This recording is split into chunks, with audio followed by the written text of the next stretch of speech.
दोस्तों आप सभी को पता है कि पावर स्टार पवन सिंह का आज एक गाना रिलीज हुआ है जिस गाने का टाइटल है आरा की हवेली।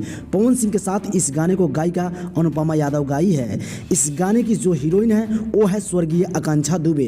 दोस्तों बता दें एक गाना काफ़ी ज़्यादा सुपर डुपर हिट है, लेकिन पवन सिंह सहित जिस कंपनी से गाना रिलीज हुआ है उस कंपनी के ऑनर पर आकांक्षा दुबे की माँ FIR कर इस गाने को यूट्यूब से हटवा दिया है। आखिर क्यों, बताएंगे पूरी खबर इसी वीडियो में। इससे पहले इस चैनल को सब्सक्राइब कर बेल आइकन घंटी को दबाना ना भूले। दोस्तों बता दें आकांक्षा दुबे अपनी जिंदगी से दूर जाते जाते पवन सिंह के साथ बैक टू बैक 2 गाने शूट किया, जिस गाने का टाइटल था आरा कभी हारा नहीं और दूसरा ए आरा की हवेली। दोस्तों आपको बता दें इस दोनों गाने में हीरोइन आकांक्षा दुबे ही है। दोस्तों बता दें एक गाने बहुत ही स्ट्रगल और मेहनत करने के बाद ये गाना शूट हुआ था और काम का पैसा आकांक्षा दुबे के परिवार को नहीं मिला। दोस्तों बता दें आकांक्षा की मां का कहना है कि आज मेरी बेटी इस दुनिया में नहीं है, फिर क्यों नहीं मेरी बेटी के काम का पैसा दिया गया।